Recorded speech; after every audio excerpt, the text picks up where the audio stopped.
نحمده ونصلي على رسوله الكريم اما بعد فاعوذ بالله من الشیطان الرجیم بسم اللہ الرحمن الرحیم۔ بے ادب ماں با ادب اولاد جن سکتی نہیں، بے ادب ماں با ادب اولاد جن سکتی نہیں، ماں دنے زر ماں دنے فولاد بن سکتی نہیں۔ آج ہمارے معاشرے کا جو حال ہے، اگر اس کو کوئی سنوار سکتا ہے، کوئی سدھار سکتا ہے تو وہ عورتیں ہیں، کیونکہ اگر عورتیں تعلیم یافتہ ہوں گی تو وہ اپنے بچوں کو بھی تعلیم دیں گی، اور ضروری ہے کہ عورتیں دین کی تعلیم سے روشناس ہوں، کیونکہ اگر دین کی تعلیم ان کے اندر ہوگی تو پھر وہ زندگی جینے کا سلیقہ جانیں گی اور اپنے گھر کو سنواریں گی۔ اور میری یہ التجا ہے میرے مسلم بھائیوں سے کہ آپ جب بھی نکاح کا ارادہ کریں اور اپنی ماؤں کو لڑکیاں دیکھنے کے لیے بھیجیں تو گزارش یہ کرتی ہوں کہ کم از کم یہ شرط ضرور رکھ دیں کہ جس کو بھی آپ گھر کی بہو بنا کر کے لائیں کم از کم وہ 5 وقت کی نمازی ہو اور ساتھ ہی ساتھ قرآن کریم پڑھنا جانتی ہو۔ اگر یہ شرط لگا دی جائے تو میرا دعویٰ ہے کہ کوئی گھر ایسا نہ ہوگا جس میں دین کی تعلیم نہ ہوگی، لیکن آج ایسا کچھ بھی نہیں ہوتا۔ اب میں اپنی گفتگو کو شروع کرتی ہوں۔ آج بندہ مجبور ہو گیا ہے، یہی وجہ ہے کہ حرام اور حلال میں تمیز نہیں کر پاتا۔ میں اپنی ماں بہنوں سے بھی یہ بات کہوں گی کیونکہ وہ بھی سنتی ہیں۔ اور جب شوہر گھر آیا، عورتوں نے اپنی ضروریات کی لسٹ ہاتھ میں پکڑا دی، کہتی ہیں مجھے یہ بھی چاہیے، مجھے وہ بھی چاہیے، اور مجھے کہیں سے بھی لا کر کے دو۔ اگر مرد کی کمائی 15,000 کی ہے تو عورت نے اسے اپنی ضروریات کی لسٹ 20,000 کی پکڑا دی ہے۔ اب عورت ٹھہری ہوم منسٹر، اگر کام پورا نہ ہوا تو کبھی نمک تیز، کبھی مرچ زیادہ، بندہ پریشان۔ اگر نہ مانے تو نمک مرچ تیز، اور مانے تو پھر کیا کرے؟ جب یہ عورتیں مجبور کرتی ہیں نا تو پھر بندہ حرام کی طرف چلتا ہے۔ پھر مجبوری ہے کہ بندے آگے پیچھے بندہ کچھ بھی نہیں دیکھتا، اسے لانا ہے کہیں سے بھی لائے، مجھے چاہیے، فلاں کی بیوی نے ایسا سوٹ پہنا تھا کہیں سے بھی لا کر کے دو، مجھے چاہیے۔ پھر بندہ جاتا ہے، حرام حلال نہیں دیکھتا، اس کی نظروں میں شوق بیوی کا سوال ہوتا ہے، اپنی عزت و آبرو کا خیال ہوتا ہے، گھر سے نکل جاتا ہے، پھر حرام و حلال کی تلاش میں جو کچھ بھی ملے ضرورت پوری کرنی ہوتی ہے۔ میری قوم کی عورتیں سنیں، آپ کنیز فاطمہ کہلاتی ہیں، رابعہ بصریہ کے در کی کنیز کہلاتی ہیں۔ ایسی کنیزیں نہیں ہوا کرتی جیسا کہ آج ہمارا معاشرہ ہے۔ آج تجھ کو بتا دوں کہ کنیزیں کیسی ہوتی ہیں۔ ایک اللہ کا بندہ، مصطفیٰ کریم کا عاشق، گھر کے اندر کئی دن کا فاقہ ہو گیا، اب بچوں کی بھوک دیکھی نہیں جاتی، ان کی بھوک برداشت نہیں ہوتی۔ بیوی کہتی ہے کہ جائیے کچھ تو لے کر آئیے، اللہ اکبر، شوہر بوڑھا ہو چکا ہے، بال سفید ہو چکے ہیں، کمر جھک چکی ہے، گھر کے اندر بیٹیاں موجود ہیں۔ بیوی کہتی ہے کہ بیٹیوں کی بھوک نہیں دیکھی جاتی۔ میری بات کو ذرا دل سے سنیں، اپنی کنیزیں ایسی کنیزیں نہیں ہوا کرتی جیسا کہ آج ہمارا معاشرہ ہے۔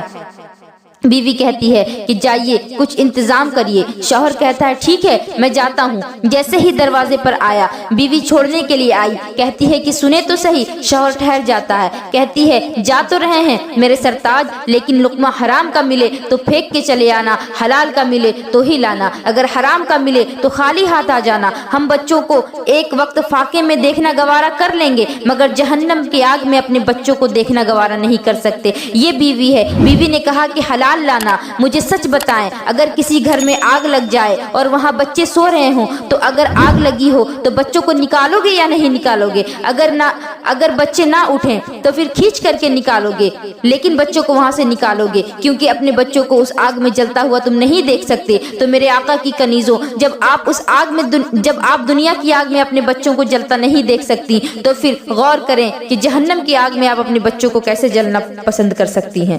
میرے حضور کا فرمان ہے کہ جو بھی جسم حرام روزی سے پلے گا بڑھے گا، اللہ اسے جہنم کا ایندھن بنا دیا کرے گا۔ اب فیصلہ آپ کو کرنا ہے، بچوں کو حلال کھلانا ہے یا حرام۔